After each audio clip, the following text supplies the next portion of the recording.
গত 18 মাসে ভারতের সাথে বাংলাদেশের অনেকগুলো পণ্য বন্ধ হয়ে গেছে।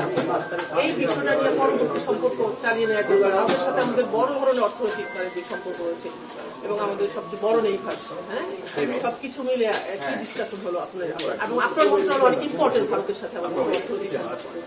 ট্রান্সশিপমেন্ট নিয়ে কোনো আলোচনা হয়েছে কিনা? ভারত তো আমাদের প্রতিবেশী দেশ, একটা বৃহৎ অর্থনীতির দেশ। ভারতের জিডিপির সাইজ প্রায় 4 ট্রিলিয়নের বেশি। তো তাদের সাথে আমাদের দ্বিপক্ষীয় বাণিজ্য পরিমাণও অনেক বেশি। ভারত থেকে আমাদের আমদানি হয় প্রায় 9.5 বিলিয়ন মতো, 1.5 বিলিয়নের মতো আমরা তাদের দেশে রপ্তানি করি। প্রায় 11 বিলিয়নের দ্বিপক্ষীয় বাণিজ্য ভারত এবং বাংলাদেশের মধ্যে। তো সেই প্রেক্ষাপটে ভারতের সাথে বাণিজ্য সম্পর্ক অত্যন্ত গুরুত্বপূর্ণ। আমরা আলাপ আলোচনা করেছি ভারত বাংলাদেশ বাণিজ্যের বিভিন্ন দিক, আগামী দিনে যেসব বিষয়ে বাণিজ্যিক ক্ষেত্রে দ্বিপক্ষীয় সহযোগিতার ক্ষেত্র উন্মোচিত হতে পারে, এই সমস্ত বিভিন্ন বিষয়ে আলাপ হয়েছে।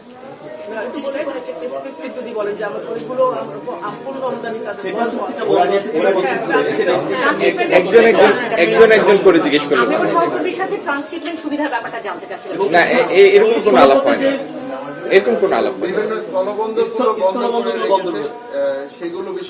স্থলবন্দর বিষয়ে আমরা আলাপ হয়েছে। স্থলবন্দরের ক্ষেত্রে সব বন্দর তো বন্ধ হয় নাই, বেনাপোল বন্দর এখনো খোলা আছে, বেনাপোল পেট্রাপোল বন্দর খোলা আছে। আর বাদবাকি বন্দরগুলি এবং বাণিজ্যিক সম্পর্ক যাতে ক্রমাগত দৃঢ় করা যায়, উত্তরোত্তর বৃদ্ধি করা যায়, এই সমস্ত বিষয়ে সাধারণ আলাপ হয়েছে।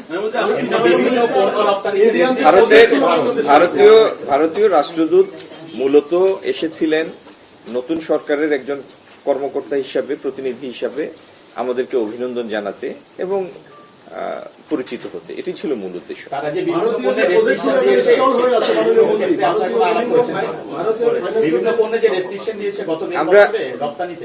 আমরা এই বিষয়ে আমরা তাদের দৃষ্টি আকর্ষণ করেছি। তারাও আমাদের জানিয়েছেন যে গত 1.5 বছরে কতগুলি পদক্ষেপ নেওয়া হয়েছে, সেগুলি আসলে পারস্পরিকভাবে দুই দিক থেকেই নেওয়া হয়েছে। তো এতে বাণিজ্যিক সম্পর্কের ক্ষেত্রে কিছু প্রতিবন্ধকতা তৈরি হয়েছে, এটা তো সত্য। যেমন বর্ডার হাট ছিল, বর্ডার হাট বন্ধ আছে। তারপরে আপনার যে সীমান্ত বাণিজ্যের জন্য যে আপনার ল্যান্ড বর্ডারগুলি, সেগুলির বেশিরভাগই বন্ধ আছে। তো এটি তো একটা পর্যায়ে কোনো একটা ঘটনার বা বিভিন্ন ঘটনার পরিপ্রেক্ষিতে দুই দিক থেকেই হয়েছে। আগামী দিনে বাণিজ্যিক সম্পর্কের প্রসারের রাস্তা উন্মুক্ত হলে সেগুলিরও সমাধান হবে ইনশাল্লাহ।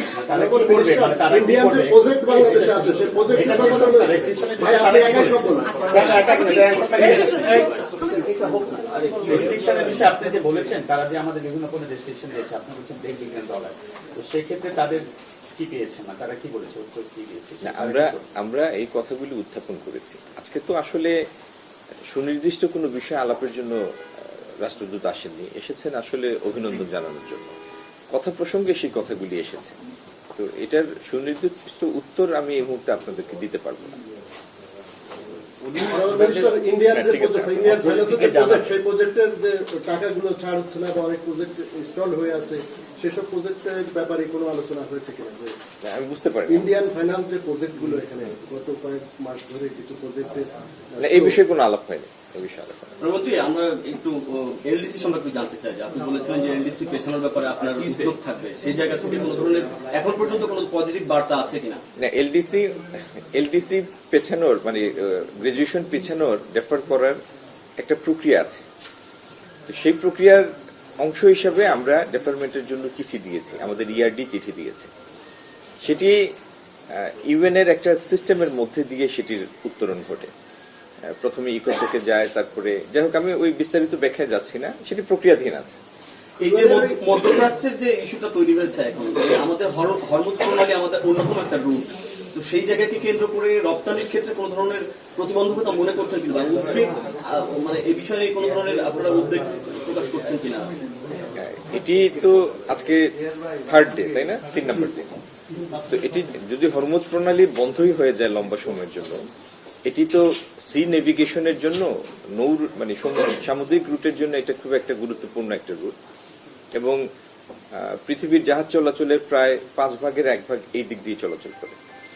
আগেও এরকম হয়েছে, হরমুজ প্রণালীতে বাধার কারণে বেশ কিছুদিন উত্তমাশা অন্তরীপ, যেটা কিপ অফ হর্ন বলি আমরা, আফ্রিকা ঘুরে জাহাজগুলি যেতে হয়েছে। তো এরকম পরিস্থিতির উদ্ভব হলে জাহাজ ভাড়া বেড়ে যায়, আর এটা তো সবাই আমরা বুঝতেই পারি, জাহাজ ভাড়া বেড়ে গেলে প্রত্যেকটা পণ্যের উপর সেটার একটা প্রভাব হয়। আজকের দিনে এই মুহূর্তে এত আশঙ্কার মধ্যে আমি যাব না, কারণ যদি দেখা যায় যে আগামী 2-1 দিন বা 2-4 দিনের মধ্যে জিনিসটার একটা সমাপ্তি ঘটে, তাহলে তো স্বাভাবিকতায় আবার আমরা ফেরত আসবো। আমরা দেখি পরিস্থিতিটার কিভাবে বিকাশ হয়, সামনের দিকে কিভাবে এগিয়ে যায়। বিকল্প প্রস্তুতি আমাদের আছে। আমাদের নিত্য প্রয়োজনীয় আমদানি পণ্য, আমাদের জ্বালানি, এই সমস্ত দিক দিয়ে সংখ্যার কোনোই কারণ নাই। সেপা এগ্রিমেন্ট নিয়ে কোনো আলোচনা হয়েছে কি স্পেসিফিক ভাবে? কারণ 3 বছর ধরে এটা বন্ধ আছে।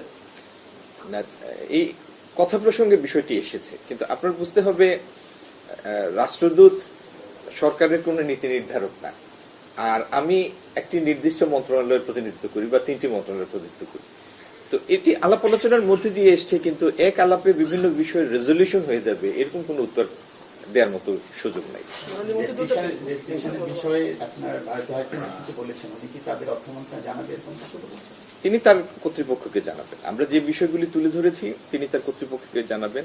তিনিও আমাদের কাছে বিভিন্ন বিষয় তুলে ধরেছেন, যেগুলি আমরা আমাদের মন্ত্রিসভায় আমাদের সহকর্মীদের সাথে আলাপ করব। তুলে ধরা বিষয়গুলোকে একটা দুটো আলোচনা করা ভিসা কবে চালু করবে এরকম কিছু? ভিসার ব্যাপারে কোনো আলাপ হয় তিনি যে বিষয়গুলো তুলে ধরেছেন এইগুলি সাধারণ আলাপ, যেমন বর্ডার হাট বন্ধ আছে বা অন্যান্য ল্যান্ড বর্ডারগুলি পর্যায়ক্রমে খুলে দেয়া, তারপরে নতুনভাবে ল্যান্ড বর্ডার একটা তারা অবকাঠামো তৈরি করেছেন সাবরুমে, সেটার বিষয়ে আমরা আমাদের পক্ষ থেকে উদ্যোগ নেওয়ার আহ্বান জানিয়েছেন। তারপরে ভারতের একটা ডিজিটাল ইনফ্রাস্ট্রাকচার আছে, ভারত 4 ট্রিলিয়নের দেশ, বিজ্ঞান এবং প্রযুক্তির বিভিন্ন ক্ষেত্রে তারা তো অনেক এগিয়ে গিয়েছে। তো আগামী দিনে কিভাবে পারস্পরিক সহযোগিতার ক্ষেত্রে তারা যে সমস্ত ক্ষেত্রে এগিয়ে গিয়েছে সেখান থেকে আমরাও সুবিধা নিতে পারি, তাদের প্রযুক্তির সাহায্য নিতে পারি, এই সমস্ত বিষয়ে সাধারণ আলাপ করছি। আমরা স্পেসিফিকলি কোনো কিছু কি ডিমান্ড করেছি, কোনো কিছু কোনো বিষয়ে আলোচনা করেছি না, আমরা সেরকম তুলে ধরেছি, এই সমস্ত বিষয় তো তুলে ধরেছি যেটা আলাপ করছি। আমাদের পক্ষ থেকে কি তুলে ধরেছেন? আমরা আগামী দিনে তাদের যে ডিজিটাল ইনফ্রাস্ট্রাকচার, সেখান থেকে প্রযুক্তিগত আমাদের বিভিন্ন ক্ষেত্রে আমাদের প্রযুক্তির সহায়তার প্রয়োজন, সে সমস্ত বিষয়ে সাধারণ আলাপ হয়েছে। বাণিজ্য সম্প্রসারণের ক্ষেত্রে সাধারণ আলাপ আলোচনা হয়েছে। যে সমস্ত জিনিসে বিগত দিনে প্রতিবন্ধকতা তৈরি হয়েছে সেখান থেকে উত্তরণের বিষয়ে সাধারণ আলাপ হয়েছে। এগুলো বিষয়টা গত 18 মাসে ভারতের সাথে বাংলাদেশের বাণিজ্য, অর্থ, রাজনৈতিক সম্পর্কে স্থবিরতা ছিল, সেখান থেকে বের হচ্ছে সরকার। এই বিষয়গুলো তো এরকমই তো বের হওয়ার পথে বা সবকিছু। আপনি যেভাবে পজিটিভ স্পিন দিতে চান বা যেভাবে আপনি তুলে ধরতে চান, আপনি তুলে ধরতে পারেন। আজকে তো মাত্র প্রথম দিন আলাপ হলো, এখন এটার উপর ভিত্তি করে এগিয়ে যাওয়ার তো একটা রাস্তার সুযোগ তৈরি হলো, তাই না? তো প্রথম পদক্ষেপ এটি যে আমরা পরিচিত হয়েছি, কথা বলেছি বিভিন্ন বিষয়ে, এটি একটি পজিটিভ পদক্ষেপ, ইতিবাচক। ধন্যবাদ সবাইকে।